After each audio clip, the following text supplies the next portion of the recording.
Hello everyone, this is Hidden Numismatist actually back again with another video.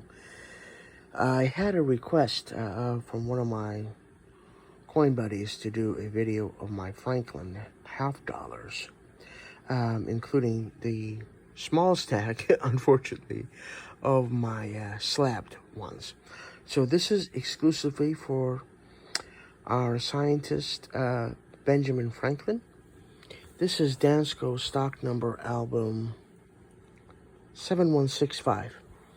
And what's unfortunate about this album is the Dansco doesn't have a album for Franklin's that includes the proofs, the proof strikes. They just exclusively do business strikes. So I got a little treat for you folks on how I implemented my beautiful proofs in this album. So let's get started.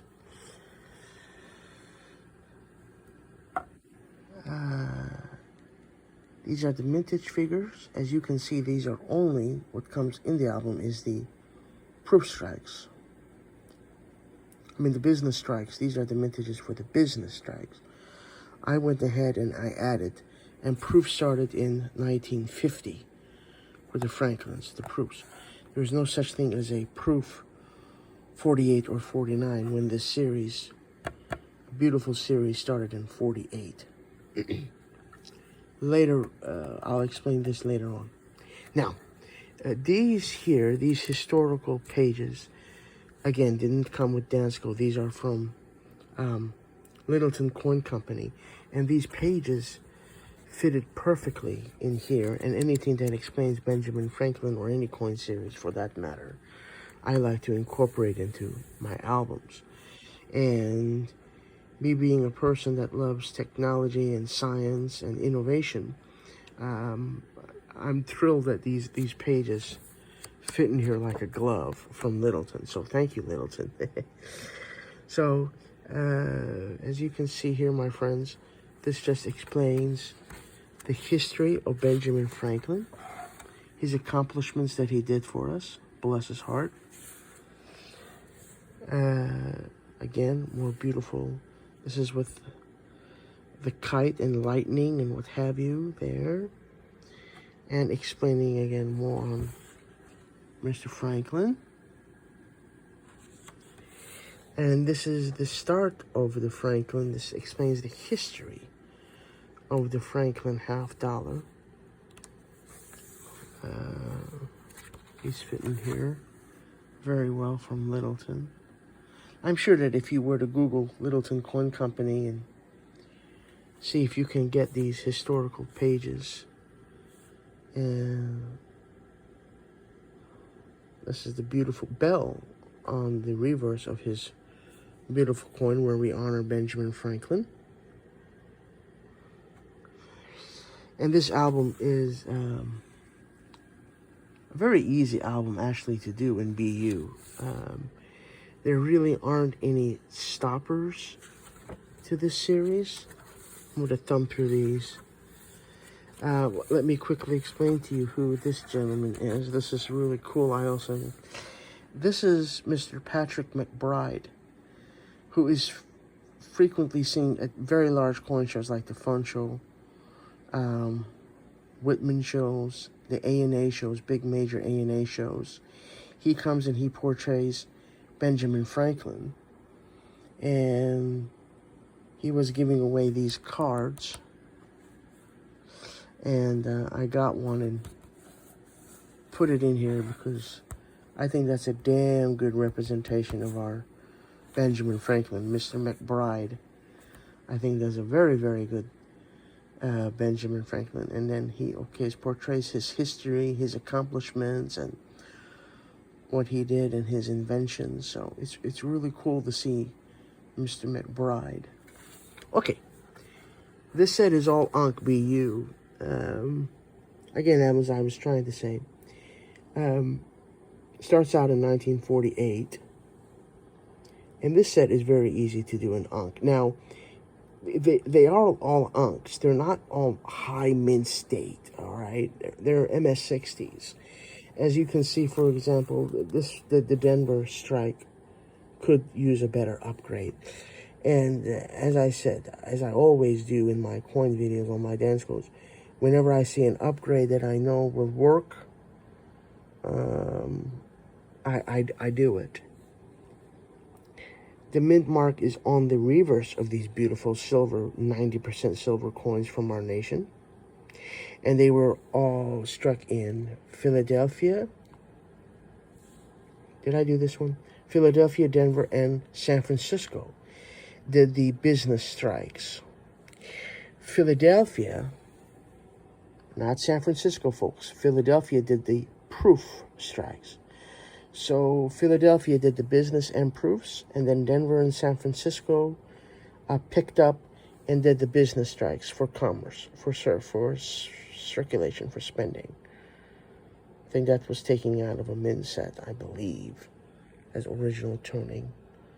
Could be a little bit unsightly toning, but still it is an unk without a doubt.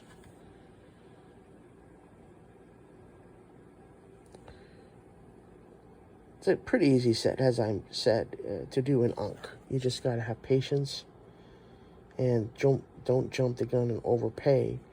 And also one thing that you have to be careful of is you have to watch for crimping where they were in mint rolls.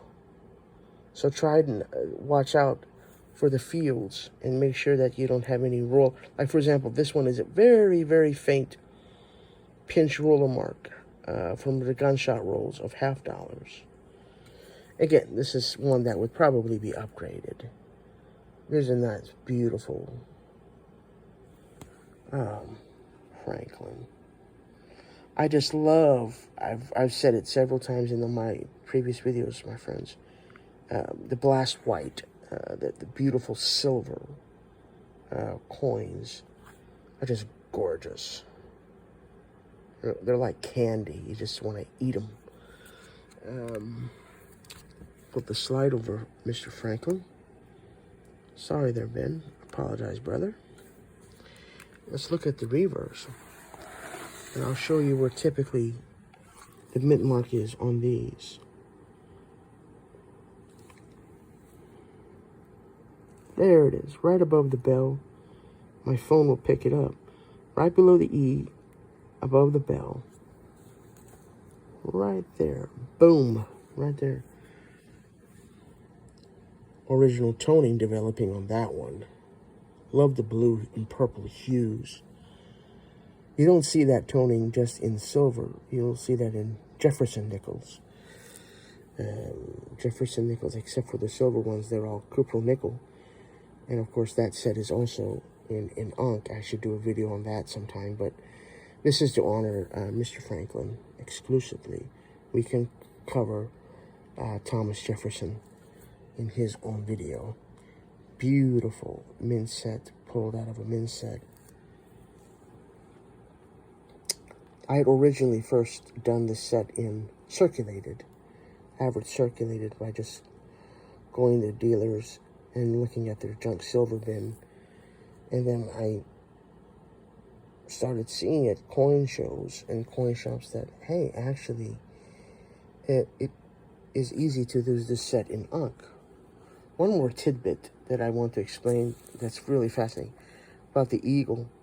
It is law that we incorporate the eagle into our coins in some form or fashion in our country, the United States. So I think, if I remember, I could be wrong, when John Sinnock designed it, he knew he had to incorporate the eagle, but he put a beautiful bell. And then I think critics were like, no, man, that is such a beautiful Liberty Bell. Don't do a reduction on the size of that. Well, he's like, well, damn it, I need to include an eagle in some way or form. So he put that right to the right of the bell. That eagle, to cover the law of having to have that eagle there. So this is the last page that comes stock with this album. And as I've said, my friends, it does include proofs. But I said, well, the proofs aren't that bad over time. And you know, you have your patience and endurance, you can do it. So I incorporated another page, which I'll explain to you soon. Let me cover these last few beautiful coins. Look at this blast white 59 Denver, Philadelphia. We've all seen Franklin's, but I still wanted to do a video because such a beautiful album in unk. And I'm like, yeah, well, I don't think Franklin gets the respect that he should. And I don't see that many videos on Franklin albums out there on YouTube. So I said, I'm going to do one. This is a very, very, very popular variety. Really cool. The Bugs Bunny die variety. Where you can see here, there's like a fang right in front of his mouth. Right on the edge. It looks like he has buck teeth, like our "What's up, Doc?" Bugs Bunny variety. So, and then we look at the reverses of these. I think that's the reverse of the Bugs Bunny variety.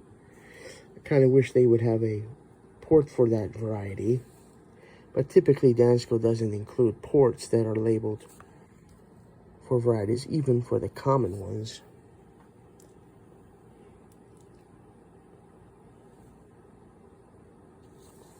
Beautiful coins.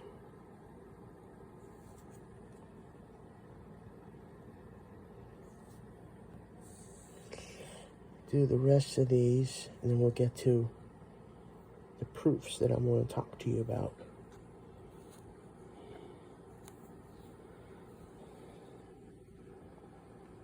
Beautiful coins. You can see. Beautiful unk set. All right, now, check this out, folks. So, these are the 2 pages that come with this Dansco album. Doesn't include the proofs. So I went ahead and I bought a 3rd stock page from Dansco for $50. And I said, these are the Franklin $50 proof issues. And these are all the proof Franklin halves. And as I've said, this started in 1950. But this page is exclusively for the beautiful proofs struck from Mr. Franklin.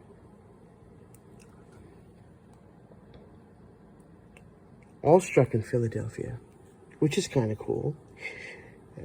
You know, something other than San Francisco, even though San Francisco does a beautiful job striking the proofs. No insult or pun intended to them, but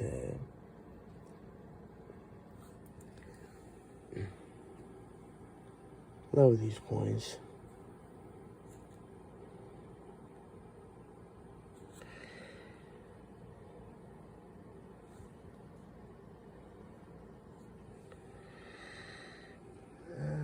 Okay, 63. And that ends it there, 63. Because unfortunately our beloved President Kennedy was assassinated. And there's law mandate that a series is not up for renewal until 25 years have passed. But Congress said, well, we're going to make an exception to honor Kennedy in some way. And that's why abruptly Franklin ended in 63 to honor our beloved President John F. Kennedy. And 64 starts with Kennedy. So that's why that's why it ended, and it's such a short series from 48 to 63. And then unfortunately, Dansco didn't want to put an informational page here, as they usually do in the majority of their albums. So I'm like, well, I like to have the Franklin history of their coins. So I pulled this and put this together and put it on the last page here.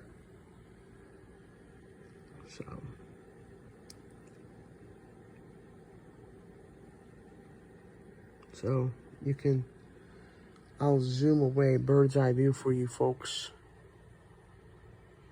can, boom, take a screenshot and then blow it up on your computer if you want to read that. Okay, so this is the Dansco album for my business strikes and my proofs. And look how small these miniature figures are, man, for the proofs. And as you go up, they go up like, look at this, humongous jump right there. And these are the business strikes. And I believe this is, if I remember, I pulled this. This is John R. Sinnock presenting to Nellie Tayloe Ross, the director of the Mint at the time, his conception on what he's wanting the Franklin to look like. On the Franklin $50, his designs. That's pretty cool. I like that photo. So I pulled that out. And I believe it was Nellie Tayloe Ross, correct me. Let's see here. Yeah, I was right. Mint director Nellie Tayloe Ross had long admired Franklin and wanted him to be depicted on a coin. And this was designed by John R. Sinnock. So, that is the beautiful Franklin $50. Now, there's slabbed ones. I only have 3, so we're almost done, folks. Don't worry. Go in order here. The earliest one that I have is a 55 full of bell lines. If you catch the die in an early die state, because we all know that the obverse and reverse dies have limited lifespan, they can strike only so many. So if you get a new die in that striking chamber, full bell lines are highly likely on business strikes. And this is a beautiful blast white. Oh yeah, not a doubt that's not a full bell line. So PCGS in 663. Yep, I would agree with that. And then another delicious full bell line is a 60 Denver 64. Now check this out. You really can see the difference between a 63, just 164. There is a difference.